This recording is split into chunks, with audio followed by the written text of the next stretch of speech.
சமயமோ எல்லாம் ஒரு உள்வாங்கப்பட்டிருக்கு. இதை நீங்கள் இதுவரை கேட்டீர்களா? யாராவது இந்த ஏதாவது ஒரு தேசிய கட்சி, ஸ்ரீதரனா கஜேந்திரனா, யாராவது இந்த தமிழரசு கட்சிகளா பாராளுமன்றத்தில் கேட்டிருக்கீர்களா? நீங்கள் இன மத சமயம் பேதமற்ற ஒரு அரசாங்கமா இருக்கிறது என்று சொன்னால் எதற்காக நீங்கள் புத்த சாசன அமைச்சு என்று ஒன்றை வைத்திருக்கிறீர்கள்? இதற்கு முதல் இருந்த அரசாங்கங்கள் புத்த சாசன அமைச்சு, இந்து கலாச்சார அமைச்சு, முஸ்லிம் இஸ்லாமிய கலாச்சாரம் என்று சொல்லி தனித்தனியாக வைத்திருந்தவர்களை நீங்கள் உண்மையிலேயே மக்கள், அதாவது ஒரே ஒரே நாடு என்று சொல்லிக் கொண்டிருக்கிற நீங்கள் ஒரு நாடாக உருவாக்க போறேன்னு சொன்னால் அந்த மக்கள் அனைவரையும் எப்படி சேர்த்திருக்கிறீர்கள்? தனிய புத்த மத சாசனத்துக்குள்ளே உள்வாங்கப்பட்டிருக்கிறீர்கள், இந்து சமயத்தையும் இஸ்லாம் சமயத்தையும். அதாவது இதை நீங்கள் இந்த தமிழ் பேசும் எம்பிமாரோ தமிழ் பேசும் மக்கள், இன்க்ளூடிங் நீங்கள் இன்றைக்கு என்பிபியிலிருந்து போனவர்கள், இதை ஏன் உங்களால் கேட்க முடியவில்லை? இது சரி, நீங்கள் இது புத்து சாசனம் என்று போட வேண்டாம், அதாவது அனைத்து சமய அனைத்து வழிபாட்டு முறைக்குரிய அமைச்சாக ஏன் அமைக்கவில்லை? தனியாக எதற்காக புத்த சாசனத்துக்கு மாத்திரம் அங்கே கொடுக்கிறீர்கள் என்று சொன்னால் நீங்கள் இன்னும் பெரும்பான்மை இனமும் சிறுபான்மை இனம் என்று சொல்லி எங்களுக்கு ஒடுக்கப்படுற கலாச்சார ரீதியாகவும் சமய ரீதியாகவும் ஒடுக்க வேண்டும் என்ற தன்மையை அங்கே வச்சிருக்கிறார்கள் என்று இதுவரை நீங்க கேட்டிருக்கிறீர்களா?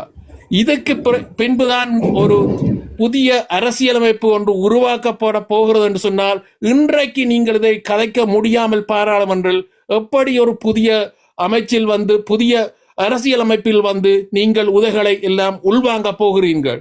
இதுதான் என்னுடைய முக்கியமான கேள்வி. யார் வேற மேலே எம்ஐகே வந்திருக்கிறீங்க, கதை போறீங்களா?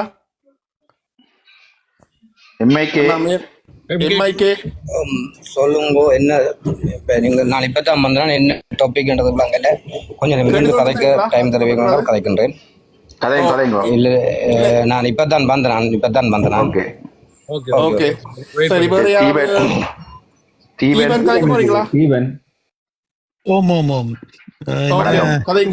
வணக்கம் வணக்கம். என்னன்னு சொன்னா, இது இந்த புத்த சாசனத்தை பற்றி நான் கணக்கு எல்லாம் காய்ச்சிட்டு போயிட்டீங்க. நீங்க சொன்ன மாதிரி அந்த ஜோனத்தன் வடிவாக அறுத்துறுத்து காய்ச்சிருந்தார். எல்லாம் நடைமுறையில தேசியம் பற்றி காய்ச்சாலும் நடைமுறையில இது ஆகுமோ அதான் ஆகும் ஒரு வடிவாக சொல்லியிருந்தார். மற்றது இந்த அனுர அரசாங்கம் 13ஆம் திருத்த சட்டத்தை தருவது என்று சொல்லி வரையில சகலருக்கும் உரிமை இருக்குது, ஒரு பிரச்சனை இல்லாமல் சுயமாக வாழலாம்ன்றது மட்டும்தான் சொன்னதை சொல்லி வந்திருக்கேன். மற்றது அங்க அந்த என்பிபியில எம்பிமார் வடக்குல இருந்து நியமிக்கப்பட்ட எம்பிமார் அவர்கள் அனுபவம் இல்லாதாக்கள். அந்த சந்திரசேகரனை விட மிச்ச 2 பேரும் அனுபவம் இல்லாதாக்கள். அவர்களுக்கு என்ன நடக்குதுன்றே தெரியல போல கிடக்குது. ஒன்று. 2வது, அவர்கள் நாட்டுப்பற்றைத்தான் முதன்மையா வச்சிருக்கிற மொழிய தமிழ் தேசியத்தை பற்றி அவருக்கு எந்த விதமான அக்கறையாய் தெரியப்படையில்லை.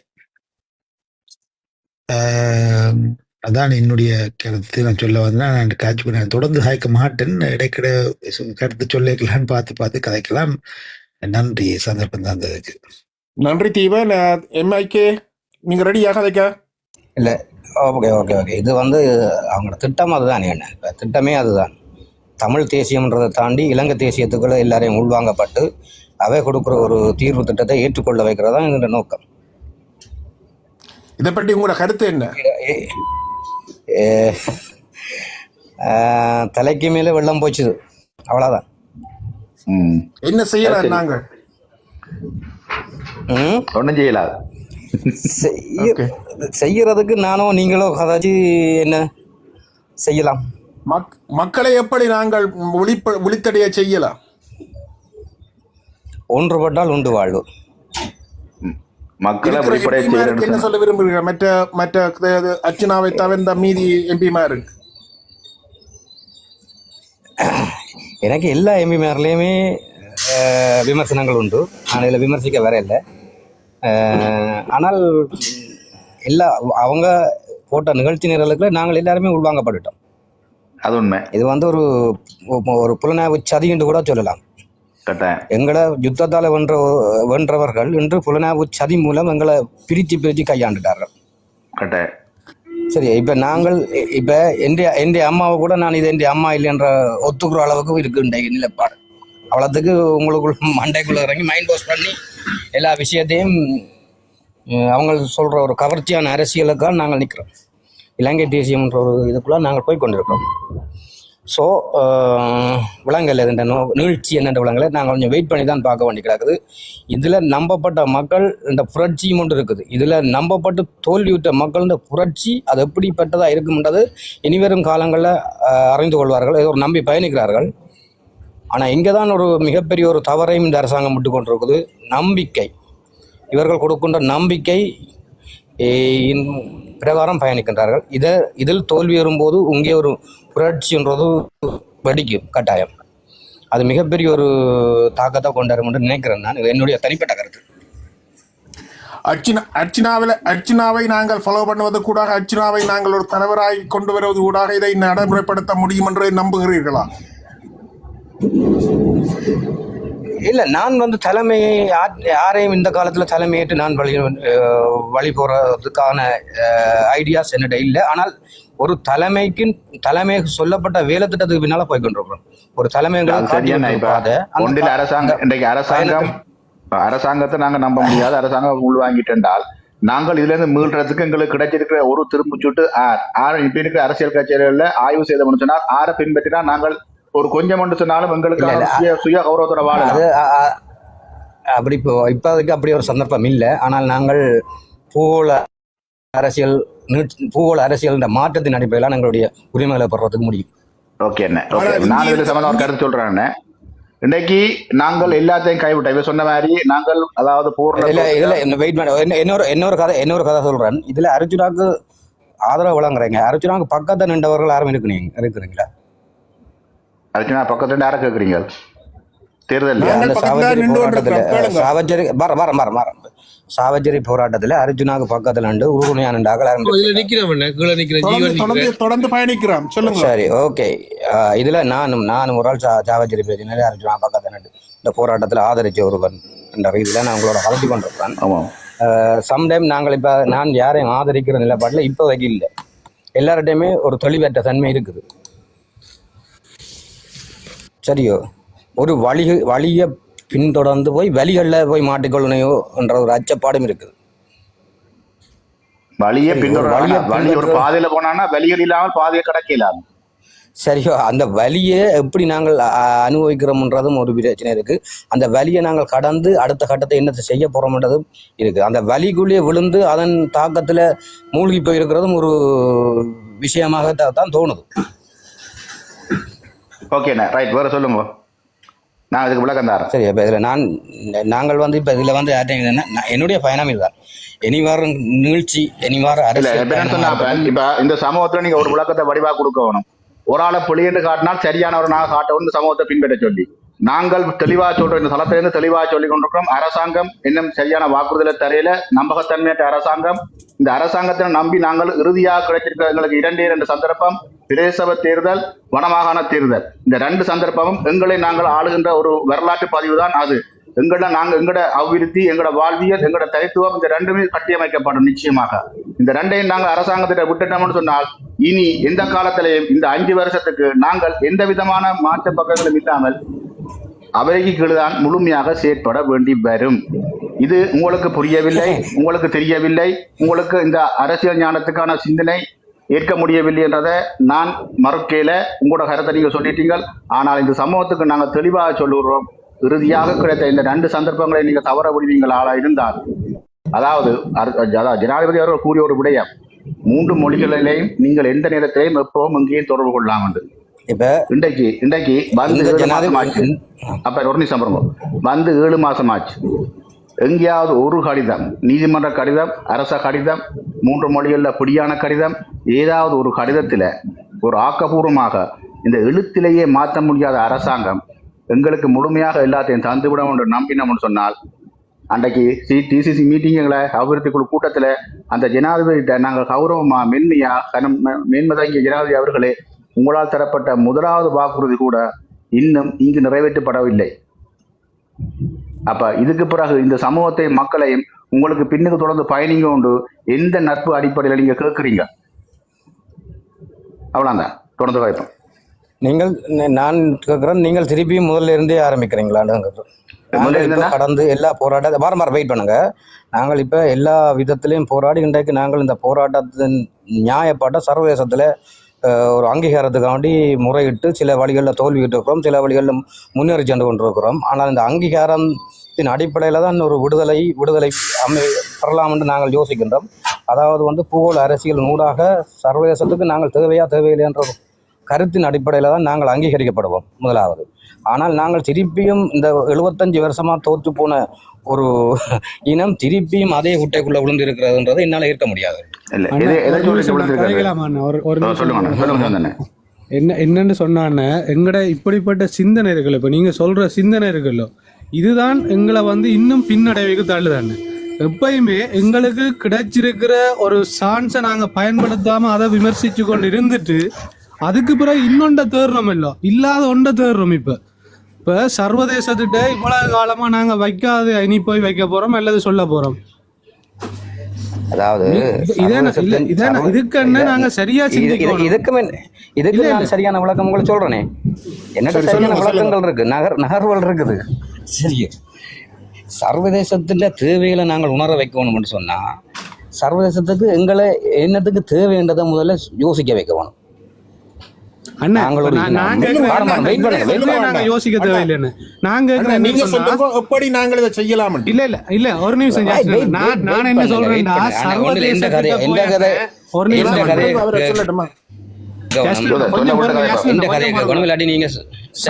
ஒரு நிமிஷம் கேளுங்க, நீங்க பதில சொல்லுங்க. சர்வதேசத்திட்ட போய் ஒரு சாதாரண மனுஷன் கதைக்கலாம், சரியோ? நான் போய் சர்வதேசத்தில் போய் என்ற குரலை அங்கே கேட்க போகிறது இல்லை.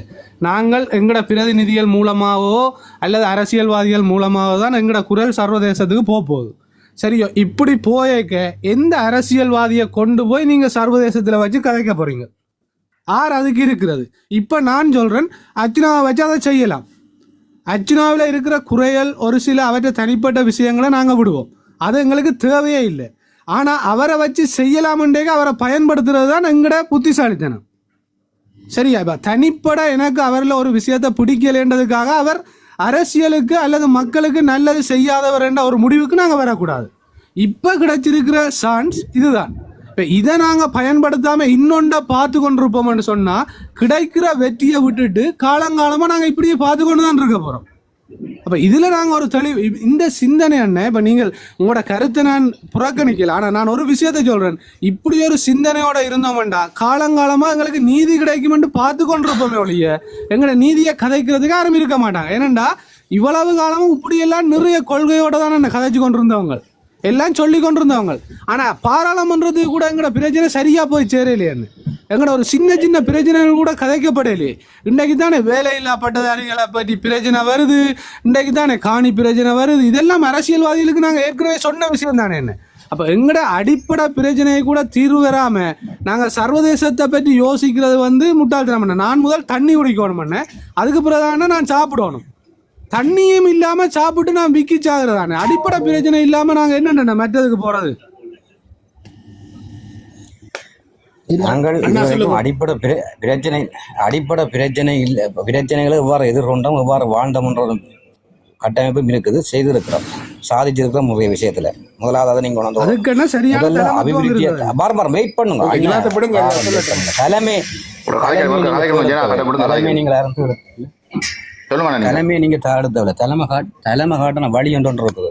நீங்கள் யாருக்கு ஆளுக்கு ஆள் தலைவர் தேடி கொண்டிருக்கிறீங்க, அப்படி இல்லை. இப்போ தலைவர்களை தேடினீங்கள்டா வெறும் தலைவர்கள் தான் வருவாங்க, சரியோ? தலைவர்கள் இப்போதைக்கு வர மாட்டார்கள், தரகர்கள் மட்டும்தான் வருவார்கள், சரியோ? அப்போ நீங்கள் தலைமைகளை தேடவில்லை, தலைமை காட்டின வழிகளை பயணித்தாலே போதும் எங்களுக்கான விடுதலை சாத்தியம். இன்றைக்கு அமெரிக்காவால் ஒதுக்கப்பட்ட நாடு அல்பேனியாவில் அல்பேனியர்கள் அழிஞ்சா கூட அந்த நாட்டுக்கு விடுதலை கொடுக்க மாட்டேன்னு சொன்னதான் அமெரிக்கா. இந்த நாடு அழிஞ்சாலும் அல்பேனியாவுக்கு விடுதலை கொடுக்க மாட்டேன்னு சொன்னோம். இன்றைக்கு அல்பேனியா அங்கீகரிக்கப்பட்டிருக்கு.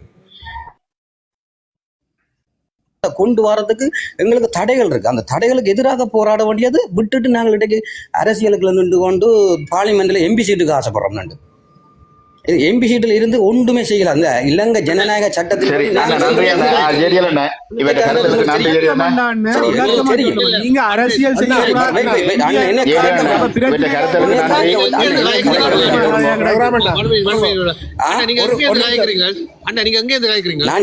நீங்க வாங்க பின்னால நாங்க வாங்க. நீங்கள் இந்த ஐடியோட திரியுறீங்களா எல்லா இடத்துக்குள்ளேயும் நீங்கள் வந்து இதுக்குள்ள எங்களோட இதுக்குள்ள தயவு செய்து உங்களுக்கு விருப்பம் இல்லைன்னா வராதுங்க கதைக்கிறதுக்கு.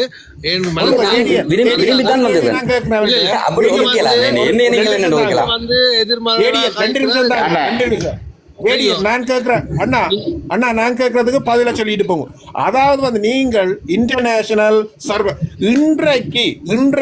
இன்றைய நிலையில யாழ்ப்பாணத்திலேயோ தமிழ் மக்களின் நிலைக்கு என்ன தீர்வு சொல்லுகிறீர்கள்? யார் நீங்கள் இப்ப சொன்னீங்கல்ல அரசியல் எல்லா எம்பி இதுக்கு தான் மக்களின் இவே அங்க அரசியலை தேடிக்கொண்டு இவே தலைவரை தேடிக்கொண்டு தெரியும். இவையில விடுங்க, அனுப்பிடுங்க. இவே இந்த ஊர் முழுக்களும் தலைவரை தேடிக்கொண்டு தெரிகிறார்கள் தான் இவே. வரதுக்கு ஒரு ஒழுங்கு இருக்கு. இப்ப அவர் வந்து ஒன்று அர்ஜுனா சரியான தலைவன் இல்லைன்னு சொன்னா இன்னொரு தலைவரை காட்டும். சரியா இல்லைன்னு சொன்னா இவர கதை என்னண்டா தலைவரும் தேவையில்லை, நீங்களா சர்வதேசத்திட்ட போய் ஒரு வெற்றியை பெற்று கொண்டு வாங்க. முதல்ல எங்க வீட்டு பிரச்சனையை காட்ட காணமையா அப்புறம் சர்வதேச கதையை காட்சி கொண்டு இன்டர்நேஷனல் லெவல்ல நிக்கிறீங்க. நீங்கள் அவே எல்லா தளத்திலும் போய் தலைவரை தேடி திரிகிறார்கள் தான் இவே. அப்ப இவையோட காட்சி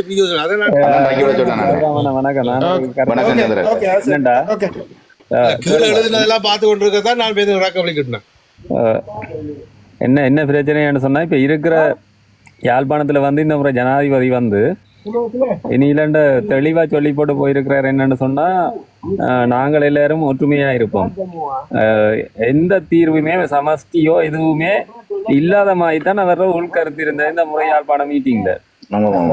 நீங்கள் இப்படியான கருத்துக்களை கொண்டு வர நீங்கள் எங்களை யாராவது ஒரு ஆளு வலுவா இருக்க நாங்கள் அவருக்கு சப்போர்ட் பண்ணாதான் என்ன பொறுத்தல இருக்கிற பிரச்சனையாவது நாங்கள் வெளிநாடுகளோ எங்கேயோ கொண்டு போய் கதைக்கக்கூடிய மாதிரி இருக்கும். அப்ப நீங்கள் இவ்வளவு 15 வருஷமா நீங்கள் என்னத்த செய்திகள் இருந்தாக்கள் ஒன்றுமே செய்யல. அப்ப இப்ப ஒரு ஆள் நல்ல ஒரு ஆள் வந்திருக்காரு. உண்மையா அவருக்கு நாங்கள் இந்த கட்டத்துல நாங்கள் அவருக்கு சப்போர்ட் பண்ணணும்ன்றது உண்மையா என்ற இது என்ன சொல்றீங்க? என்ன பிரச்சனை யாழ்ப்பாணம் மீட்டிங்ல சந்திரசேகர் வந்து பருத்தி துறையில அந்த கல்வெட்டி துறையில உரையாற்றிய அவர் ஒரு விஷயத்த தெளிவா அந்த வாழைப்பழத்துல ஊசி ஏத்துற மாதிரி அந்த குழந்தை பிள்ளைகளுக்கு என்ன சொல்றது இந்த சாக்லேட்டை கொடுத்து காசை பெருந்தொகையான காசை வாங்குற மாதிரி அவர் ஒரு உதாரணம் ஒன்று சொன்னவர். முதல் வந்து ஜனாதிபதி தேர்தலில் அறிக்கை உடையாம் இந்த 13ஆம் திருத்த சட்டம் இதுகளை கேட்காம் அவர் சொன்னவரா நான் அதை தர வரையில அதை விட பெருசா ஒன்று தர போறேன்னு அவர் சொன்னவராம். ரெண்டு தான் அவர் உரையாற்றினவர். நீங்க மக்கள் விரும்புறத தானே செய்யணும். உங்களுக்கு விருப்பமான ஒன்றை எங்களுக்கு கொண்டு வந்து திணிக்க கூடாது. ஒரு கதை கேட்க ஒன்று அறிவா கதைக்கணும், இல்லாட்டி பொய் சொல்றோம்னா அதை சரியா சொல்லணும். சரியா பொய் சொன்னாலும் அதை சரியா நம்புற மாதிரி சொல்லணும். அதை விட்டுட்டு இந்த சின்ன பிள்ளைகளுக்கு விளையாட்டு காட்டுற மாதிரி இப்போ அவைக்குள்ள இருக்கிறது தானே அவையும் கதைப்பினம், அது வேற பிரச்சனை. ஆனால் நான் என்ன சொல்ல வரேன்டா, சின்ன பிள்ளைகளுக்கு விளையாட்டு காட்டுற மாதிரி நாங்கள் அதை விட பெருசா ஒன்றை செய்ய போறோம்டா. நீங்க அடிப்படையில சின்ன சின்ன பிரச்சனையிலே செய்யறீங்க இல்லையே, பெருசா என்னத்தை கிழிக்க போறீங்க? நீங்க எலெக்ஷனுக்கு ஓட் கேட்க வந்ததுண்டு பல்வெட்டி துறைக்கு வந்தது உண்மை 100% அதை சொல்லுங்க. இப்போ எங்களால் ஏலாம கிடக்கு, எங்களை தக்க வச்சு கொண்டாதான் நாங்கள் ஏதாவது உங்களுக்கு முடிஞ்சதை செய்யலாம். அதுக்கு எங்களுக்கு ஓட்ட போடுங்கன்னு நீங்கள் கேட்டுட்டு போகலாம். மற்றது தமிழ் மக்கள் எல்லாரும் முட்டாளன்னு நீங்கள் நினைக்கக்கூடாது. ஒரு சிலர் உங்களுக்கு பின்னால தெரியுற ஒரு சிலர் உங்களுக்காக பாட்டு படிக்கணும்ன்றதுக்காக நீங்கள் முழு தமிழ் சமூகம் வந்து அறிவார்ந்த சமூகம். அவங்க எவ்வளத்தையோ சாதிச்சிருக்காங்க. இன்றைக்கு உலக நாடுகள்ல எல்லாம் தமிழன் இல்லாத இடம் இல்லை, அவங்க செய்யாத வேலைகளும் இல்லை, அவங்க செய்யாத சாதனைகளும் இல்லை. அப்போ நீங்கள் வந்து அனுராவோட சேர்ந்து நின்று கொண்டு நீங்கள் ஏதோ புத்திசாலிகள் மாதிரி மக்களை ஏமாற்றிட்டோம்ன்ற மாதிரி போய் நிம்மதியாக இருக்க முடியாது. எங்கட மக்கள் நாட்டில் ஒரு ஜனாதிபதி வாராருன்னு சொன்னால் அவரை மதிப்பளித்து வரவேற்க தெரிஞ்ச சமூகம் தான் எங்களோட சமூகம்.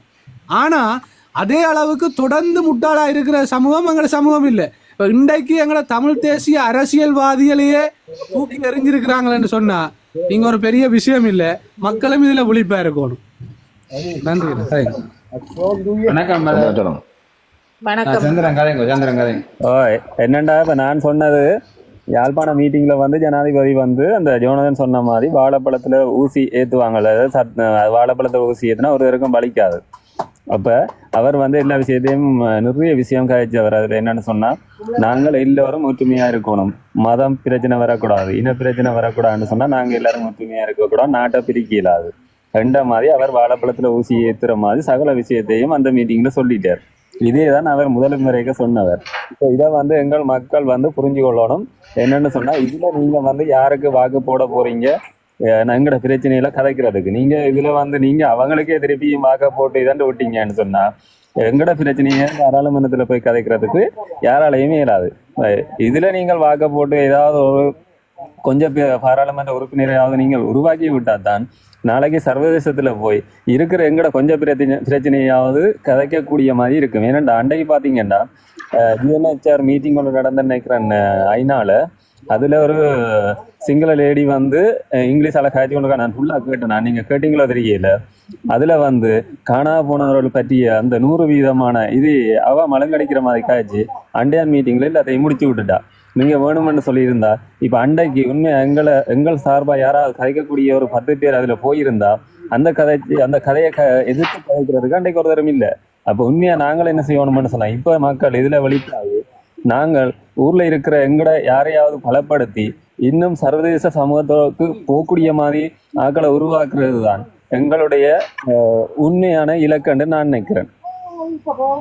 நீங்க சொல்ற சரி ஜேத்தன். இப்ப ஐநாவில நீங்க சொல்ற ஒரு ஆளை அனுப்பி வைக்கிறேன்டா, சாவச்சேரியில வர பிரச்சனைக்கு நேர்மையிலா நடக்கிற உண்மைக்கு புறமான தலைவர்களை கொண்டு போய் ஐநாவில எங்கட இனத்துக்கு சார்பா கதைங்க கொண்டால் நடக்க போற விஷயம் நினைக்கிறீங்களா? இல்லாட்டி அவங்க நம்பி அனுப்பலாம் நினைக்கிறீங்களா? அது நடந்தால் நடக்க போற விஷயம் இல்ல. அவை நம்ம பொறுப்பை ஒப்படைச்சு இருந்த நாங்க விழாகாலம் 15 வருஷம் அவ செய்தது ஒன்றுமே இல்லையா? அதைத்தானே சொல்றேன். இப்ப என்னன்னு சொன்னா, இப்ப டாக்டர் மாதிரி ஒரு ஆளை நாங்கள் ஒரு 5 பேரோ 10 பேரோ என்ன உருவாக்கணும்ன்றதானே நான் சொல்றேன். கஷ்டம் தானே.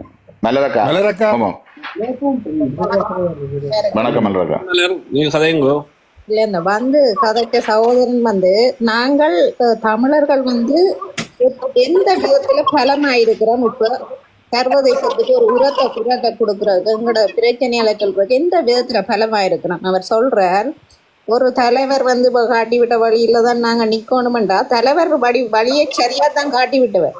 ஆனா நாங்கள் அதை எடுத்துக்கொண்டு போற விதம் இல்ல பிள்ளையா இருக்கு. நாங்க எந்த விதத்துல போய் இந்த சர்வதேசத்துக்கு அந்த ஒருமித்த குரலா சொல்ல போறோம்? இன்னும் பிரிஞ்சு கொண்டேதான் போய்கொண்டிருக்கிறோம்.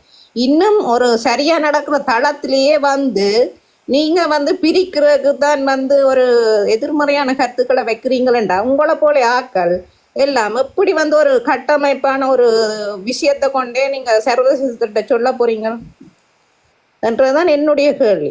மற்றது வந்து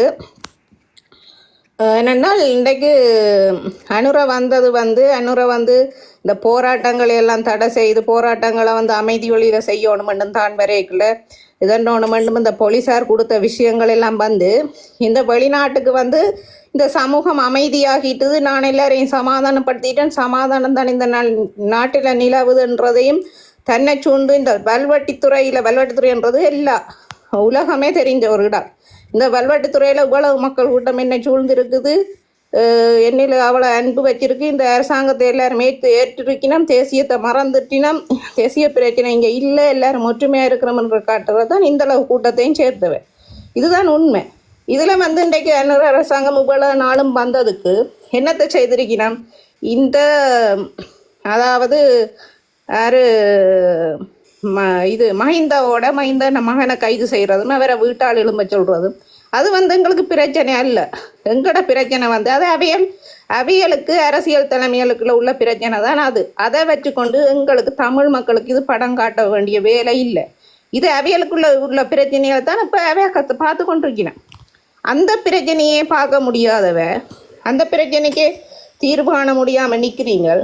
என்னென்று எங்களுக்கு பிரச்சனைக்கு தீர்வு காண போறீங்கள்? இவ்வளவு காலத்துக்குள்ளே இன்னும் பொருட்கள் எல்லாம் விலை ஏறி இருக்கு. மக்கள் கதறினம் என்னென்று இந்த வருமானத்தில் நாங்கள் சாப்பிட்றது அடிப்படை சம்பளம் உள்ள மக்கள் எல்லாம் சாப்பிட இல்லாமல் தவிச்சு கொண்டிருக்கணும். எல்லா பொருட்களுமே மர விலையேறி இருக்குது. ஒற்று பொருட்கள் கூட முந்தியிருந்த அரசாங்கம் கொஞ்சமாவது இன்றைக்கு குறைக்கிற பெட்ரோல் விலையை நாளைக்கு ஏற்றுறது அப்படியாவது செய்தது. இப்போ இவியல் வந்ததுலேருந்து எல்லாமே ஏறிக்கொண்டு தான் இருக்குது.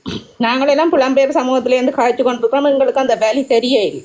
ஆனால் அங்கே இருக்கிற மக்கள் இந்த படங்களுக்கும் இந்த புதினம் பார்க்குறதுக்கும் என்னட்டாவேட்ட சில பேர்கிட்ட காசு இருக்குது, அதுக்கு தான் போய் நிற்கணும். காசு இருக்கிறபடியால் இந்த படங்களுக்கும் புதினம் பார்க்குறதுக்கும் போய் நிற்கணும்.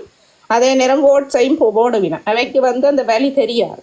ஆனால் இந்த அடிப்படை சம்பளத்துக்கும் கூலி வேலை செய்கிற மக்களும் என்னென்ன அந்த வாழ்வாதாரத்தை சமாளிக்க போயினோம், அந்த வாழ்வை என்னென்று கொண்டு போக போயினோம், பிள்ளைகள் எப்படி படிப்பிக்க போயினோம். ஆனால் இதுக்கு காசு தருவோம் அது தருவோம். இந்த வாக்குறுதிகள் எல்லாம் எவ்வளவுக்கு நீங்கள் செய்ய போறீங்க? நாளைக்கு கையை விரிச்சு விடுவீங்க, உங்களுக்கு ஓட்ஸ் போட்டா பிறகு கையை விரிச்சு விடுவீங்க. இன்றைக்கு பெரும்பான்மையை தாங்கொண்டு கேட்டனீங்க. மக்கள் எல்லாரும் சேர்ந்து கூடுதலாக சிங்கள பகுதிகளில் தான் உங்களோட ஓட்ஸ் இருந்தது, எங்களோட மக்களும் தந்தவை உங்களுக்குரிய ஓட்ஸை. ஆனால் நீங்கள் இவ்வளவு இந்த அடிப்படை பிரச்சனை மொழி மாற்றம் செய்யலை. இன்னும் எங்கட யாழ்ப்பாணத்தில் உள்ள கலாச்சாரங்களை சீரழிக்கிறதுக்கு தான் செய்கிறீங்களே தவிர இன்னும் பாதுகாப்பற்ற நிலைமை தான் யாழ்ப்பாணத்தில் நடந்து கொண்டிருக்கு. மன்னாரில் 2 பேர் இவ்வளவு நாளும் நீதிமன்றத்தில் 2 பேர் சாக இல்லை. யாரும் சுட்டவங்களா? ஏனி அரசாங்கங்கள் இருந்த நேரம் கூட இந்த வேலை நடக்கல. நீதிமன்றத்தில் 2 பேர் சுட்டுக்கொலையண்டேக்கல. இன்னும் பாதுகாப்பற்ற நிலைமை தான் எங்களோட மக்களுக்கு வந்து கொண்டே இருக்கிறத தவிர எதுவித மாற்றமும் நடக்கவே இல்லை. அப்போ இதை நீங்கள் இந்த அரசாங்கம் மக்கள் விளங்கி கொள்ளணும். நீங்கள் அவைக்கு பெரும்பான்மை ஓட்ஸ் கொடுத்தாச்சு, மாற்றம் எதையும் செய்ய இல்லை. அவியல் இன்னும் எங்களோட நிலைமையில் கீழே தான் போய்கொண்டிருக்கு. அப்போ நீங்கள் இனி உள்ளூராட்சி தேர்தலையும் அவைக்குரிய ஓட்ஸை கொடுத்தீங்களென்றால் ஒன்றுமே செய்யலாது. நாளைக்கு எத்தனை தற்கொலைகள் நடந்தால் கூட திரும்பி பார்க்காத தான் இந்த அரசாங்கம் போகுது. அவன் நிலை நான் இல்லை, எங்களோட மக்கள்ல நிலை. அப்போ மக்கள் சிந்திக்கணும் என்னென்றால், இந்த ஓட்ஸை நீங்கள் அவைக்கு போடுவீங்களா இருந்தால் கடைசியா நீங்கள் எல்லாருமே களத்தில் தூக்கி போட்டு தான் சாக வேண்டிய நிலைமை இருக்கும். பணம் இருக்கிறார்கள் வாழ்ந்துட்டு போவீங்க, பணம் இல்லாத குடும்பங்கள் எல்லாம் அவன் நிலைமையை யார் கவனிப்பினோம்? எம்பி மேற்கொள்ள கூட எங்களோட தமிழ் இருக்கிற மிஞ்சிற எம்பி மாறால கூட கவனிக்க இல்லாத நிலைமை போயிடும். ஏனென்றால் அவைக்கு அதிகாரம் இல்லாமல் போயிடும். பாராளுமன்றத்தில் கத்துற மட்டும்தான் அவைகளால் முடியும். உள்ளூராட்சி தேர்தலில் அவைக்கு நீங்கள் அதிகாரத்தை கொடுக்க இல்லையண்டா தமிழாக்கள் இல்லை, அதுவும் தமிழாக்கள் என்ற அரசாங்க கட்சிக்கு கொடுக்காமல் எங்கட உணர்வு பூர்வமாக இதய சுத்தியோட வெளிப்படையாக செய்கிற எம்பியாக்களுக்கு நீங்கள் அவையில் உள்ளூராட்சி தேர்தலில் நிற்கிற கட்சிகளுக்கு நீங்கள் சரியான வாக்குகளை கொடுத்து அவைக அதிகாரத்தில் எடுத்தோம் என்றால் நீங்கள் சரியான கஷ்டப்படுவதில்லை, எல்லாமே போயிடும். எங்களோட கையிலேயே எதுவும் இருக்காது. நாளைக்கு என்ன செய்வீங்க? ஒன்றுமே செய்யலாது. இதை சரியாக புரிஞ்சு கொள்ளணும் எங்களோட மக்கள். அது கேட்டது அவையல் இவ்வளவோ படம் போட போயினோம். இந்த படங்களை நம்பாதீங்க. ஏனெண்டா இவ்வளவு நாளும் மாற்றம் பெறையில்லை. இந்த மைந்தண்ட மகனை கைது செய்கிறதும் அதுவே ஒரு நாடகமாக தான் இருக்கலாம். ஏனென்றால் நான் எந்த சிந்தனையில் சிந்திக்கிறேன் என்றால், இது இந்த காணாமலாக்கப்பட்டாக்கன்ற பிரச்சனையில் கூட மைந்தாக்கள் தான் சம்மந்தப்பட்டிருக்கணும். அப்போ எங்களோட 2009ஆம் ஆண்டு இந்த இனவழிப்பு பிரச்சனையில் கூட அவை தான் சம்மந்தப்பட்டாங்க. அப்போ இதை கூட இந்த நாடகமாக இப்போ அவையில் எதுக்குமே நான் இந்த அரசாங்கம் சொல்லி எதுவுமே கேட்கலன்னு சொன்னால் இந்த இனவழிப்புக்குரிய கேஸுகளை அவை எப்படி செய்வினா ரெண்டு கூட அரசாங்கம் நாளைக்கு தமிழ் மக்களுக்கு காட்டக்கூடிய நிலைமை இருக்குது. அவையில் ட்ரை பண்ணாமலே இந்த அப்படி ஒரு காரணத்தை காட்டக்கூடிய நிலைமை இருக்குது. தாங்கள் நல்லாக்களாகவும் மற்ற அரசாங்கம் கெட்டதாகும் அதுதானே அவர் சொல்லிட்டு போயிருக்கிறார். மற்ற அரசாங்கங்கள் எல்லாரையுமே பிள்ளையா சொல்லிட்டு போயிருக்கிறார். அவர் பிள்ளை தான். ஆனால் அதைத்தான் அந்த காரணத்தை காட்டி இந்த தமிழ் மக்கள்கிட்ட பிரச்சனைகளை மூடி மறைக்க செய்கிறது தான் வேண்ட நோக்கமாக கூட இருக்கலாம். நாங்கள் எல்லா வழியிலும் சிந்திக்கணும். அவையல் சிங்களவர்கள் அவைக்குள்ளே போட நாடகங்களை நாங்கள் எதிர்பார்க்க தேவையில்லை. அது அவையலுக்குள்ளே இருக்கிற அரசியல் பிரச்சனை. எங்களுக்கு என்ன தருகிறார்கள் என்றதுதான் பிரச்சனை. எங்களோட மக்கள் 2009ஆம் ஆண்டு இன்றைக்கு யுத்தம் மௌனிக்கப்பட்டு எத்தனை வருடம் யுத்தத்துக்குள்ள வாழ்ந்தாக்களை விட மோசமான நிலைமையில தான் இன்றைக்கு எங்களோட மக்கள் எத்தனையோ பகுதிகளில் வாழ்ந்து கொண்டிருக்கிறார்கள். அப்போ இப்படித்தான் கல்லு ரோட்டிலையா போய்கொண்டிருக்கணும்? இப்படியான பஸ்ஸுகள்லையா மக்கள் வேதனைப்பட்டு இந்த ரோட்டுகளில் பயணிக்கணும். மற்றது இன்றைக்கும் வீடு இல்லாத ஆக்கள் இருக்கணும், டொய்லெட் இல்லாத அடிப்படை வசதிகளே இல்லாத ஆக்கள் இருந்து கொண்டு இந்த அரசாங்கங்கள் இப்போ இவ்வளவு நாளுக்கும் கணக்கெடுத்திருக்கணுமா? அட்லீஸ்ட் எத்தனை மக்கள் வீடு இல்லாமல் இருக்கணும், எத்தனை மக்கள் அடிப்படை வசதி இல்லாமல் இருக்கணும், எத்தனை மக்கள் வறுமை கோட்டுக்குள்ள இருக்கணும் என்று கணக்கெடுத்திருக்கணுமா? இல்லவே இல்லையே. அது என்ன செய்யுது? இதுதான் எங்களுக்கு முதல்ல தேவை. இந்த காலத்துல கூட எங்களை நாங்கள் சரியா ஆண்டு இருக்கிறோம். அப்ப ஆண்ட நாங்கள் இப்ப இப்படியான நிலைமையில இத்தனை ஆண்டு காலமாகி நாங்கள் இப்படி இருக்கிறோம்னு சொன்னால் இந்த அரசாங்கத்தை நம்பி நீங்க கொடுத்தீங்கள் என்றால் நாங்கள் எங்கட கழுத்தையே கொடுத்ததுக்கு சமம். அதை சிந்தியுங்க. நான் பிறகு கதைக்கிறேன். இந்த விகாரை பற்றி கதைக்கூட மெட்டாக்கள் கதைங்க கதைச்சிட்டு. வணக்கம் தேவதாஸ். தேவதாஸ் வணக்கம். வணக்கம். கதைங்கோ. ஓ இல்ல அந்த அக்கா சொல்லிட்டு அந்த தங்கச்சி சொல்லிட்டு போறா. இப்ப அந்த ராஜபக்ச என்ற ஆக்கள்லாம் இப்போ அவங்கள் தான் முழுக்க அந்த எங்கண்ட மக்களை கொண்ட ஒழிச்சதும் கொண்ட கொலை பண்ண கொள்ளதும் அவங்கள் தான். இன்றைக்கு பெரிய ஒரு நாடகத்தை தான் நடத்திட்டு போயிருக்காரு எங்கண்ட அனுரா. அவர் என்ன கதைச்சவர் எல்லாம் இதுக்கு அவைட்டு அரசாங்கத்தை பற்றி தான் கதைச்சார். இப்போ நீ மஹிந்த ராஜபக்சன்ற வீட்டை ஒழுப்புறதுக்கே ஒழும்பொழும்புன்னு சொல்ற. அந்த ஆள் என்ன சொல்லுது? நீ ஒரு லெட்டர் ஒன்று அளித்தான், உண்ட கவர்மெண்டால லெட்டர் அளித்தான் ஒழும்புறன். இதுவரைக்கும் அதை கொடுக்க முடியாத இந்த அரசாங்கம் எங்கே எவ்வளோ ஒரு படத்தை காட்டிட்டு போயிருக்கான்னு பாருங்க.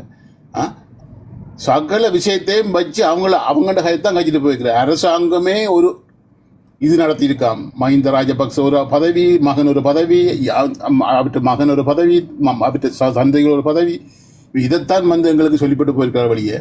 அந்த மஹிந்தாண்ட வீட்டை ஒழும்புன்னு சொல்ற அவருக்கு ஒரு லெட்டர் ஒன்று இதுவரைக்கும் இந்த கவர்மெண்ட் கொடுக்கல யாருக்கும் தெரியாதாம். எவருக்குமே தெரியாது. நீ லெட்டரை தான் அந்த கேட்குது. லெட்டர் ஒன்று அடிச்சு கொடுக்க முடியாது. இவர் லெட்டர் ஒன்று அடிச்சு கொடுக்க முடியாது, ஒழுமிப்போன்னு சொல்றதுக்கு.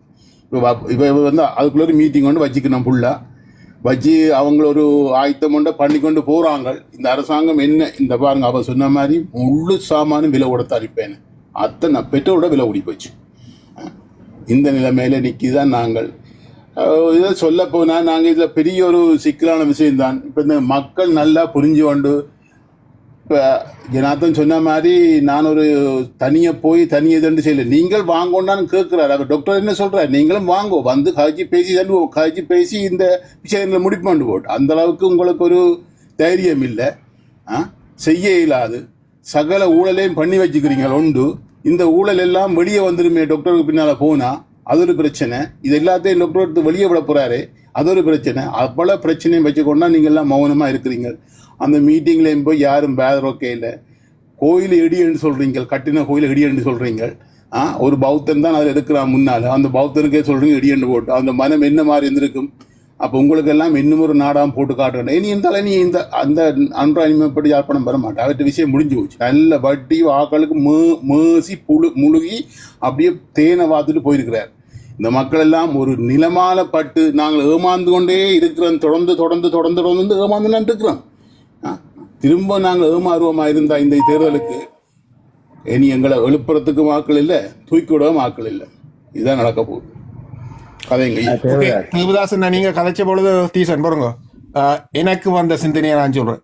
இந்த அர்ஜுனாவின் விஷயம் இது யாழ்ப்பாணத்துக்கு வந்ததும் வல்வெடுத்துறையில எப்படி போட்டோ எடுத்து தண்டதும் முக்கியமாக தமிழ் மக்களை நோக்கியது அல்ல.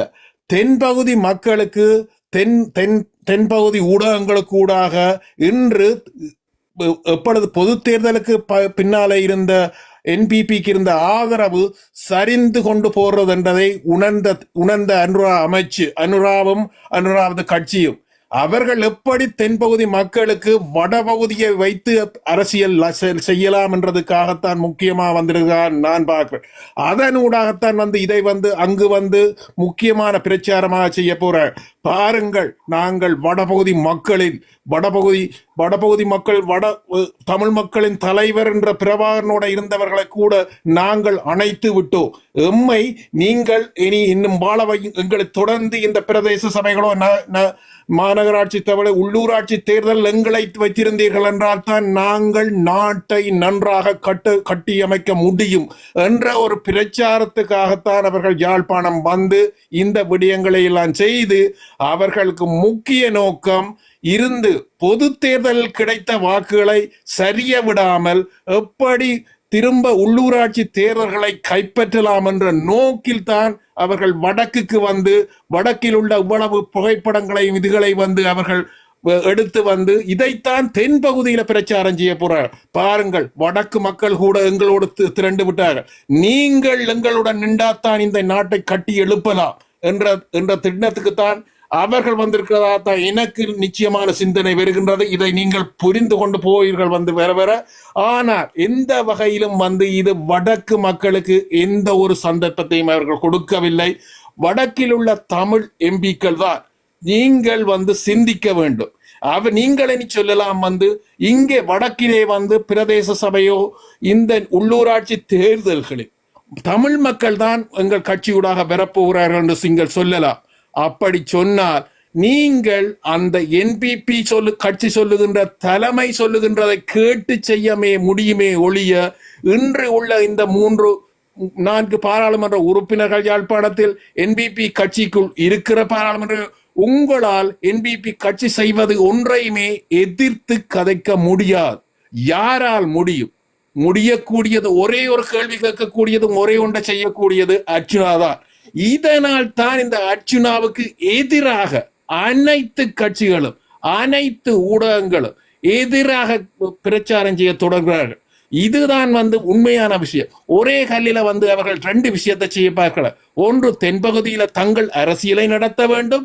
2வது, வளர்ந்து கொண்டு இருக்கும் அர்ச்சுனாவின் கட்சியை அர்ச்சுனாவுக்கான ஆதரவை உடைத்தால் தான் வந்து மற்ற கட்சிகளோ தாங்கள் என்பிபியோ வளர முடியும் என்றதை உணர்த்துவதற்காகத்தான் இங்கே இந்த யாழ்ப்பாண விஷயம் அமைந்திருக்கிறது என்றுதான் எனது சிந்தனை எனக்கு எட்டிய வகையில இங்க வந்திருக்கின்றது. இதுதான் நான் இந்த கருத்தை இதிலே ஆணித்தரமாக சொல்ல விரும்புகின்றேன். வணக்கம். எனது கருத்தை நான் இத்தலத்தில் சொல்லிட்டு நான் இறங்குகின்றேன். காலத்தின் தேவை கருதி வந்த சித்தன்தான் எங்கள் தம்பி, என் தலைவன் அர்ச்சுனா. காலம் பதில் சொல்லும். சித்தர்கள் சொல்றதை மக்கள் ஏற்றுக்கொள்றதே இல்லை. காலப்போக்கில் பிறகு உணர்ந்து கொள்ளுவனும். அதனால நான் சொல்லுகிறேன், அர்ச்சுனா வந்து சித்தன், அவர் சித்தர். இதுல நீங்கள் உடுப்பில்லாமல் தலை சடை வளர்த்து விபூதியை பூசி சொல்ற சித்தர்களை நீங்க விழுந்து கும்பிடுறீங்கள். சித்தர் துப்பினதை வேண்டுறீங்கள். சித்தர் சாப்பிட்ட எச்சியை நீங்கள் வேண்டி சாப்பிடுறீங்கள். அதுகளெல்லாம் புரிந்து கொள்றீங்கள். இது அறியாமை. நான் இன்று சொல்றேன், சித்தன் வந்து விட்டான் எங்கள் தம்பி அர்ச்சுனா. காலம் பதில் சொல்லும்.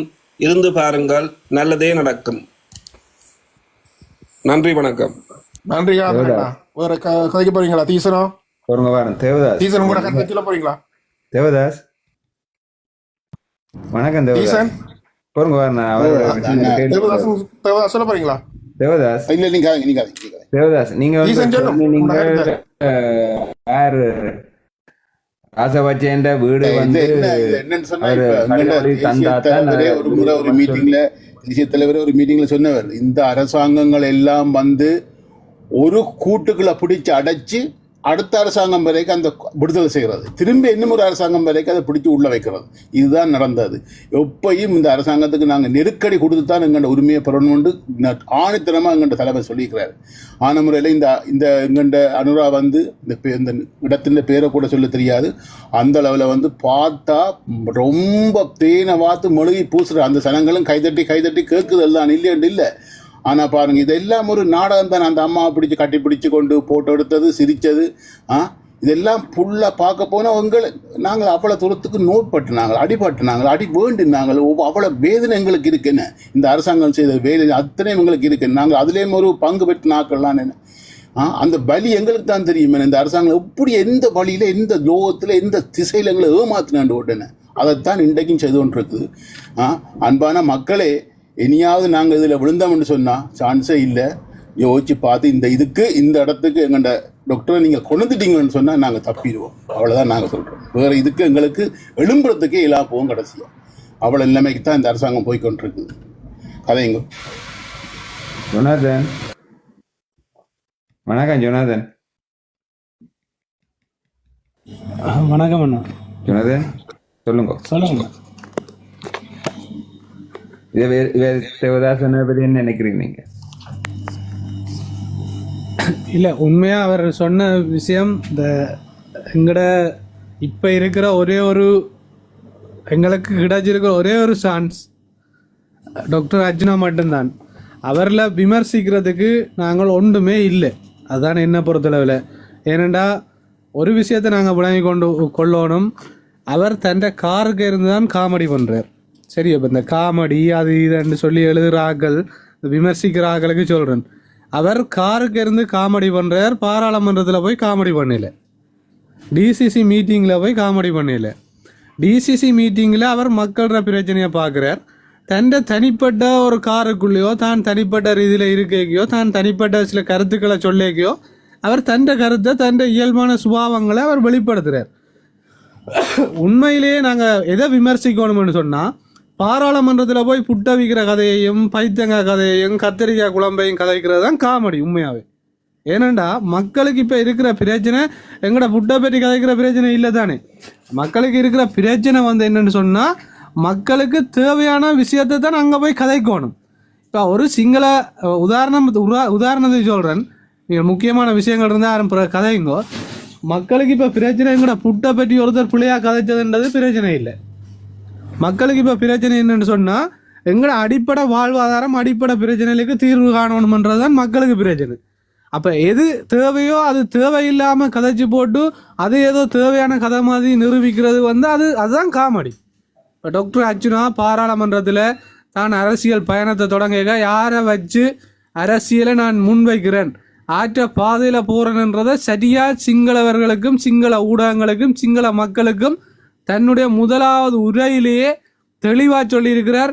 இருந்தால் தலைவன், இல்லை என்றால் இறைவன், அவரைத்தான் நான் பின்பற்றி அரசியல் செய்ய போகிறேன், அவரை வச்சு அரசியல் செய்ய போகிறேன்னு சொல்லல, அவற்ற பாதையில் நான் அரசியல் செய்ய போகிறேன்னு தான் சொல்லியிருக்கிறார். இவ்வளவு காலமும் அவரை வச்சு அரசியல் செய்தாக்கள்லாம் செய்து கொண்டிருக்கணும். ஆனால் அவர் சொல்லியிருக்கிறார், எந்த அரசியல் அவர் என்ன நோக்கத்துக்காக போராட ஆரம்பித்தாரோ அதுதான். அதுக்கு பிறகு அவர் போய் அங்கே அலட்டி கொண்டோ அல்லது அப்படி கதைச்சு கொண்டு இருக்கல. அப்போ எப்பயுமே நாங்கள் ஒரு தெளிவான சிந்தனை உள்ள ஆக்களாக இருக்கணும். எதையுமே விமர்சித்து எங்களோட மக்கள் பழகிடணும். எதை எடுத்தாலும் விமர்சிக்கிறது, அதுக்குள்ளே இருக்கிற ஒரு கருப்பொருளை பற்றி யோசிக்கிறது இல்லை, அவர் என்னதை சொல்ல வாரன்ற விஷயத்தை யோசிக்கிறது இல்லை. இப்போ நாங்கள் ஏன் இப்படி பின்னடைஞ்ச சமுதாயமாக போய்கொண்டிருக்கிறோம்னு சொன்னால், அர்ஜுனா இல்லை யாராக இருந்தாலும் ஒரு விஷயத்தை நாங்கள் சொல்ல வருகிறோம்னு சொன்னால் அவர் கொண்டு வர கருத்து என்ன, அவர் சொல்ல வர விஷயம் என்ன, அதைத்தான் நாங்கள் யோசிக்கணுமே ஒழிய. இன்றைக்கு பாருங்கோ, அந்த மலரக்காம் வந்து வடிவ விளங்கப்படுத்தியிருந்தா அனுரா குமார திசநாயக்கா தான் இந்த வல்வெட்டித்துறைக்கு வந்த விஷயத்தை சரியாக செய்துட்டு போயிருக்கார். எப்படின்னு சொன்னால், இன்றைக்கு சர்வதேசத்தில் கூட எங்கட மக்கள் போய் கதைக்க இல்லாத அளவுக்கு ஒரு புகைப்படம், பேசும் புகைப்படமாக ஒரு புகைப்படத்தை எடுத்து இன்றைக்கு சமூக வலைத்தளங்கள்லையும் விட்டுட்டு போயிருக்கார். அப்படின்னு சொன்னால் அன்றைக்கு அவரை ஆதரித்தவ இன்றைக்கு என்ன ஏற்றுக்கொண்டிருக்கிறோம். அந்த அளவுக்கு நான் தமிழ் மக்கள்ற மனசில் இடம் பிடிச்சிருக்கிறேன் என்றதை வந்து அந்த சர்வதேசத்தை பற்றி கதைக்க வந்த அந்த அண்ணாக்கு சொல்லணும். ஒரு சரியான தலைவன் அங்கே இருந்திருந்தா, ராமலிங்கம் சந்திரசேகரோ அல்லது இளங்குமரனோ அல்லது அந்த ரஜீவன் என்றவரோ இருந்திருந்தா, இப்படி ஒரு செயற்பாட்டுக்கு தமிழ் உணர்வு உள்ளவர்கள் எங்களோட தலைமைகளை நேசிக்கிறவங்க இருந்திருந்தா, இப்படி ஒரு செயற்பாட்டை இப்படி ஒரு விஷயத்தை தங்களோட கட்சி ஃபேஸ்புக்குகள்லையும் தங்களோட இணையதளங்கள்லையும் தங்களோட யூடியூப்புகள்லையும் அனுமதிச்சிருக்கக்கூடாது. இது வந்து சிங்கள அரசாங்கத்தின் கைக்கூலிகள் நாங்கள் என்றதை அவை வெளிப்படையாக காட்டியிருக்கிறோம். அதை விட இந்த ஜனாதிபதியும் வந்து வெளியில் கண்டுடைக்கிறதுக்கான வேலையை நீட்டாக செய்துட்டு போயிருக்கிறார். அதைத்தான் நான் ஆரம்பத்திலே சொன்னேன், ஒரு பொய்யை சொன்னாலும் அதை நம்புகிற மாதிரி நாங்கள் சொல்லணும், அதை சரியாக செய்யணும், பிடிபடாத மாதிரி செய்யணும். அதை அவர் வடிவாக செய்து போட்டு போயிருக்கிறார். என்று சொன்ன எல்லாரையும் கூப்பிட்டு முக்கியமான இடத்தை தெரிவு செய்து, நான் இவர் வர்றதுக்கு முதலே நான் விமர்சித்தேன். நான் இதை ஏன்னு சொன்னால், ஜனாதிபதி எவ்வளவோ வசதி வாய்ந்த இடங்கள் இருக்குது. யாழ்ப்பாணம் துரியப்பா ஸ்டேடியத்தில் எவ்வளவோ மக்கள் இருக்கலாம், அதுக்கு முன்னுக்கு இருக்குது இந்த நிகழ்ச்சிகள் வைக்கிறதுக்குரிய கிரவுண்ட் இருக்குது, எவ்வளவோ இடங்கள் இருக்குது. ஆனால் வல்வெட்டித்துறை கடற்கரையில் அப்படி ஒரு இடத்தில் அவர் தெரிவு செய்கிறார். இன்றைக்கு அவேண்ட அரசியலைங்கிற மக்கள் புரிஞ்சு கொள்ளணும். அப்போ இன்னும் நாங்கள் முட்டாள்களாக இருந்து இன்னும் நாங்கள் கண்மூடித்தனமாக இந்த சிங்கள அரசாங்கத்தை நம்பிக்கொண்டு இருப்போமா இருந்தால், அது வந்து எங்களோட தலையில் நாங்கள் மண்ணளி போடுறதுக்கு சமன். நாங்கள் ஏதோ ஒரு பெரிய விஷயத்தை நாங்கள் இழக்க போகிறோம்ன்றது தான் உண்மை. இழந்துட்டோம். இழக்கிறதுக்கு ஒன்றும் இல்லை. இப்போ நாங்கள் கேட்குற எங்களோட கேள்வித்தன்மையை நாங்கள் இழக்க போகிறோம். ஏன்னு சொன்னால் இனி வந்து உலக நாடுகள் எப்படி கேட்குமென்னு சொன்னால், நீங்கள் அந்த ஜனாதிபதியை நீங்கள் ஆதரிச்சிருக்கிறீங்க, உங்களோட மக்கள் அவருக்கு சரியான வரவேற்பை கொடுக்குறாங்க. இன்றைக்கு போய் ஒரு தமிழ் எம்பியோ தமிழ் பிரதிநிதிகளோ போய் சர்வதேசங்களில் கதைக்காத அளவுக்கு எங்களோட மக்கள் ஒரு தவறான வேலையை செய்தினோம். ஏன்னு சொன்னால் அவங்க கேட்பாங்க, உங்களோட மக்கள் இவ்வளவு ஆதரவை இந்த ஜனாதிபதிக்கு கொடுத்துருக்குறாங்க, இவ்வளவு ஆதரவை இந்த கட்சிக்கு கொடுத்துருக்குறாங்க, சிங்கள கட்சின்னு தெரிஞ்சு கொடுத்துருக்குறாங்க, அதை விட எங்கே உங்களோட போராட்டம் ஆரம்பிச்சதோ, எங்கே உங்களோட தலைவர் உருவானாரோ அந்த இடத்திலேயே அவர் ஆதரிச்சிருக்கிறாங்க. இப்படித்தான் வரப்போகுது அரசியல். இந்த அரசியலை நாங்கள் சரியாக விளங்கிக் கொள்ளணும். மஹிந்த ராஜபக்சவோ ரணிலோ அவைகள் செய்ததை விட பயங்கரமான ஒரு ஆபத்துக்குள்ளே தான் இன்றைக்கு எங்களை தமிழ் சமூகம் சிக்கியிருக்கு. டாக்டர் அர்ச்சுனா ஆரம்பத்திலே சொன்னவர், இவங்க வந்து எங்கட தமிழ் தேசியத்தை பெற்றுத்தர்றதுக்கு சிங்கள ஜனாதிபதியோ சிங்கள அரசியல்வாதிகளோ கடைசி வந்து முயற்சி செய்ய முடியாது. அதை தெளிவாக எங்கட தமிழ் மக்கள் புரிஞ்சு கொள்ளணும். அவைகள் எங்கட தமிழ் தேசியத்தை பெற்றுத்தந்தா, ஏன் இந்த விகார பிரச்சனையை பற்றி காய்ச்சி கொண்டிருக்கணும், இந்த விகாரைய அனுரகுமார திசநாயக்கா உடைப்பாராக இருந்தால் அவருடைய அரசியல் வாழ்க்கை சிங்கள பிரதேசங்களில் முற்றுப்புள்ளி வைக்கப்படும். அதை நாங்கள் தெளிவாக விளங்கிக் கொள்ளணும். அப்போ இந்த கயேந்திரகுமார் இப்படியான ஆக்கின்ற ஏமாத்து விஷயங்களை இதிலேயே நாங்கள் புரிஞ்சு கொள்ளணும். அவங்களுக்கெல்லாம் தெரியும் இது நடக்காதுண்டு, தெரிஞ்சு கொண்டும் மக்களை பலிக்கிடாயாக்குற வேலையை தான் காலங்காலமாக செய்கிறாங்க. நான் என்ன சொல்ல வரேன்டா, மக்கள் விழிப்படைஞ்சிட்டா மக்களை யாரும் ஏமாற்ற முடியாது. இப்போ கடந்த காலங்கள்லையும் இப்படி தான் டாக்டர் அர்ச்சுனாவை பற்றி எல்லாருமே விமர்சித்து கொண்டு இருந்தவர். இந்த மில்க்னு சொல்லி ஒரு ஆள் வந்து கதைச்சவர், அவர் வந்து கேட்குறார், சாவச்சேரியில் நீங்கள் டாக்டர் அர்ச்சுனாவுக்கு பக்கத்தில் நிற்கிறீங்கண்டு. சாவச்சேரியில் டாக்டர் அர்ச்சுனாவுக்கு பக்கத்தில் இருந்தவங்களே அவரை விமர்சித்தவங்கள அவருக்கு ஒரு சீட்டும் கிடைக்காது, அவர் ஒரு காமெடி பீஸ், இப்படியெல்லாம் நீங்கள் நகைச்சுவையாக கதைச்சவர். ஆனால் 27,000 மக்கள் வந்து அவருக்கு வாக்களித்து தான் அவர் இன்றைக்கு பாராளுமன்றம் போயிருக்கிறன்றதை நாங்கள் மறந்துடக்கூடாது. இன்றைக்கும் மக்களோட அடி மனசில் அவர் இடம் பிடிச்சு அவங்க எல்லாருமே சிந்திச்சு கொண்டிருக்கிறாங்க, ஒவ்வொரு செயற்பாடுகளையும் பார்த்து கொண்டிருக்கிறாங்க. அப்போ எல்லாருமே சேர்ந்து ஒரு விஷயத்தை செய்யக்க அது வந்து பெரிய ஒரு சப்போர்ட்டை கொடுக்கும். நாளைக்கு எங்களோட மக்களுக்குரிய தீர்வுகள் கிடைக்கிறதுக்கு நாங்கள் யோசிக்கணும். டாக்டர் அர்ச்சுனா இன்றைக்கு பாராளுமன்றத்திலே இவ்வளவு விஷயங்களை வெளிப்படையாக கதைக்கிறார். நாளைக்கு சர்வதேசத்துக்கு போனால் அவருடைய பேச்சு எப்படி இருக்கும், அவருடைய செயற்பாடுகள் எப்படி இருக்கும், அவருடைய கதை எப்படி இருக்கும், அவருடைய ஒவ்வொரு நகர்வுமே நிரந்தரமான தீர்வை நோக்கினதாக தான் இருக்குது. அடிப்படையில் இருந்து அவர் சரியாக செய்து கொண்டு வரார். நாங்கள் அரசியல் தெரியாத அவருக்குன்னு சொல்கிறோம், ஆனால் அவருடைய நகர்வுகளை பார்க்க எத்தனையோ வருடத்துக்கு முன்பதாக அரசியல் செய்த ஒரு ஆளுடைய நகர்வு போல தான் அவருடைய நகர்வு இருக்குது.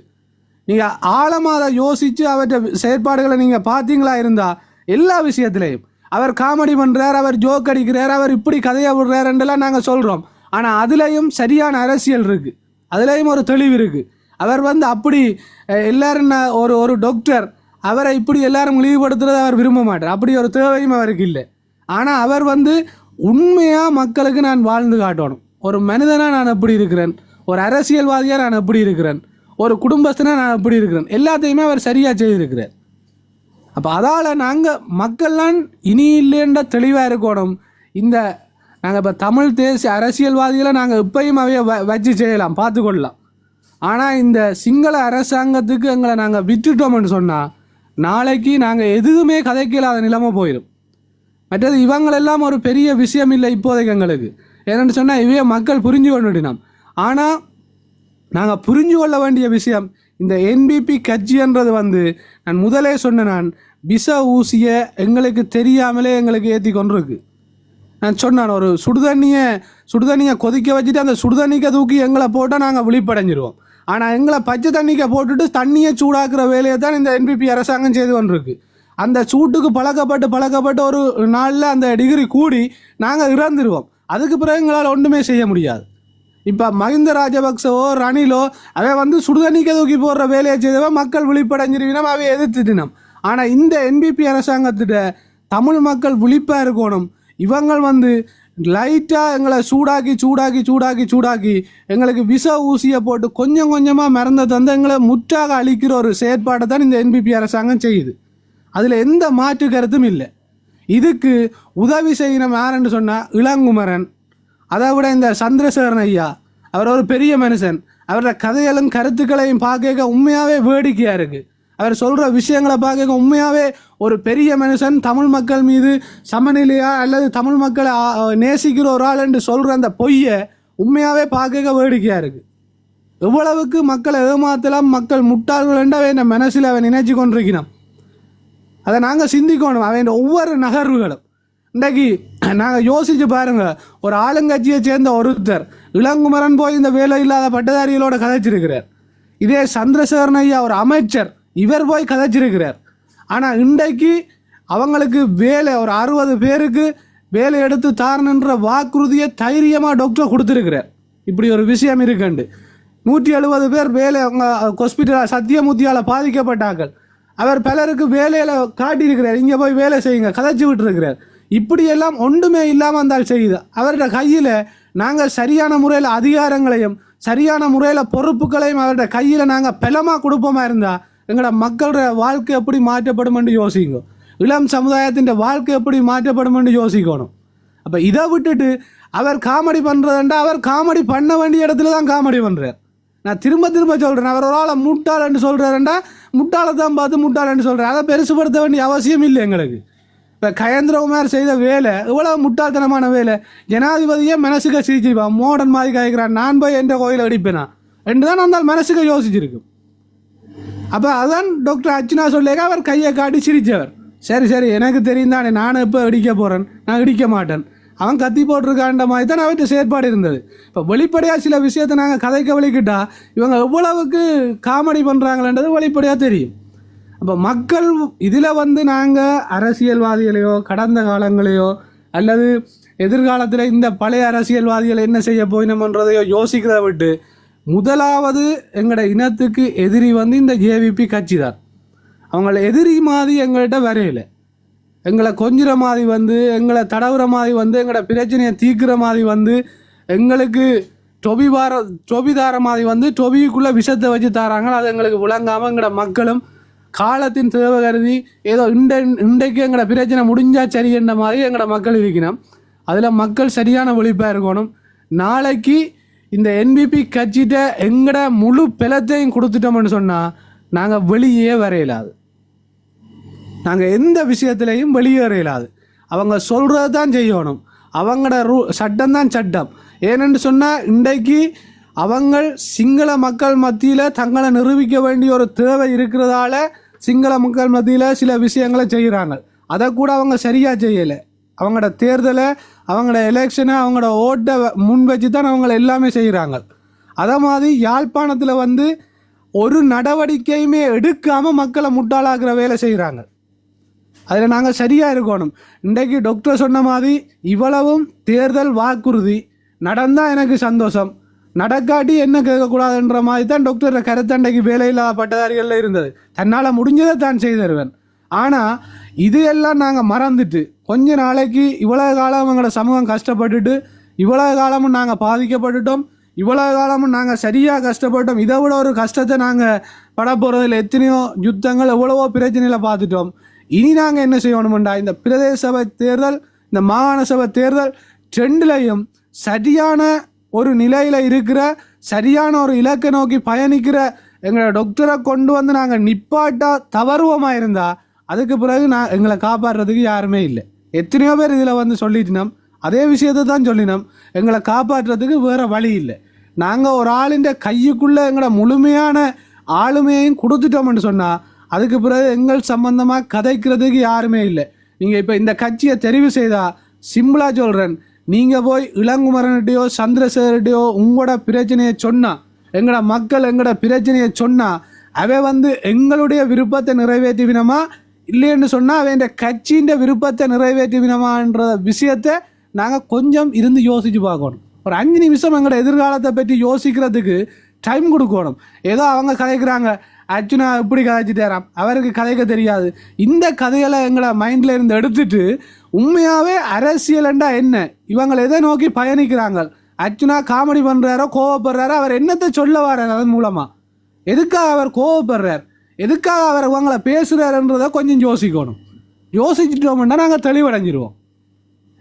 அப்போ இதுதான் நான் சொல்ல வர்றது. எங்களோட மக்கள் சரியான விழிப்பாக இருக்கணும். முக்கியமாக இந்த வருகிற பிரதேச தேர்தலில் பருத்தித்துற மக்கள் ஒரு விஷயத்தை செய்து காட்டணும்.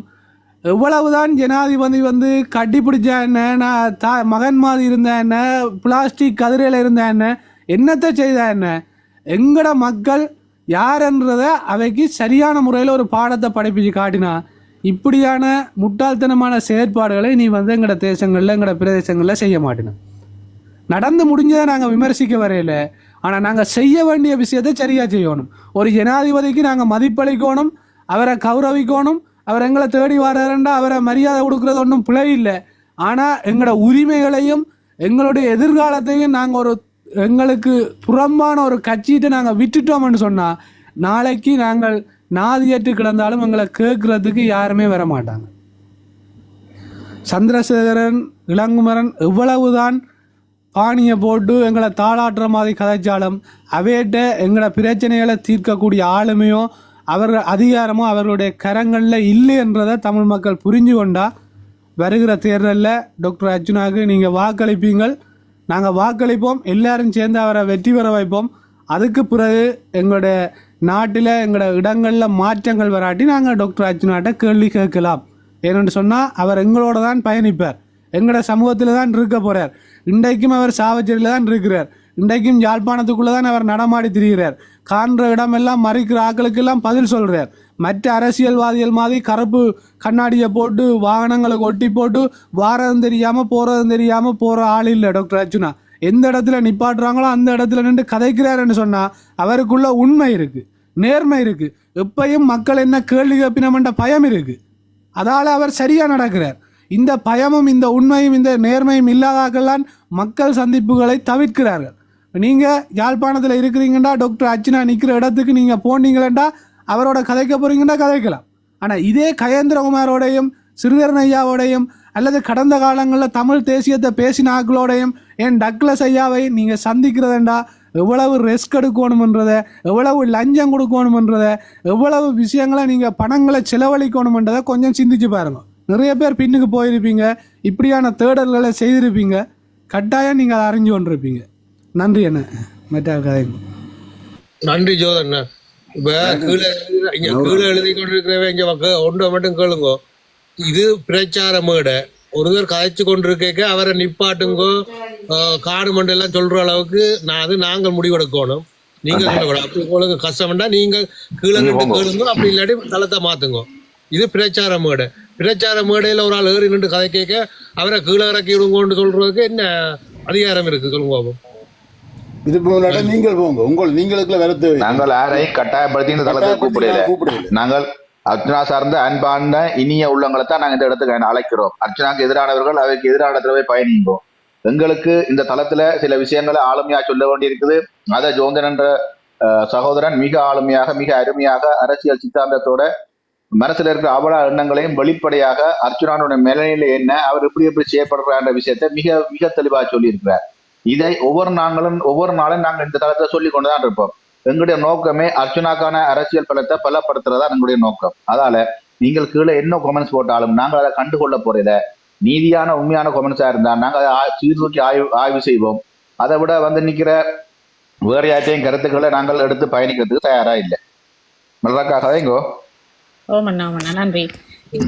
நான் ஜோந்தன் சொன்ன விஷயத்திலேருந்து பாரன் என்னென்றால் இன்றைக்கு இந்த போதையை போதை மருந்து ஒரு ஆளுன்ற வாகனத்தில் கடந்த கால அமைச்சராக இருந்த வாகனத்தில் பிடிச்சேன்னு சொல்லி செய்திகள் வந்தன. ஆனால் இன்றைக்கு இதெல்லாத்தையும் ஒழிப்பென்று தான் இந்த அரசாங்கம் பெரும்பான்மையோடு இருக்கிறீங்க. உங்களுக்கு என்ன பிரச்சனை? இதுகளுக்கெல்லாம் சட்ட நடவடிக்கை எடுத்து இதையெல்லாம் அழிக்கிறதுக்கு எதுவித நடவடிக்கையும் ஒரு அடி கூட நீங்கள் எடுத்து வைக்கலையே. இதுக்கு எடுக்காமல் என்ன படம் காட்டிக்கொண்டு அவைகளை கைது செய்கிறோம் இவைகளை கைது செய்கிறோம்னு நியூஸ் வருதே தவிர யாரு என்ன செய்த? நீங்கள் என்னமே ஒன்றும் செய்யலை. இன்னும் எங்களோட சமூகம் இருக்குது.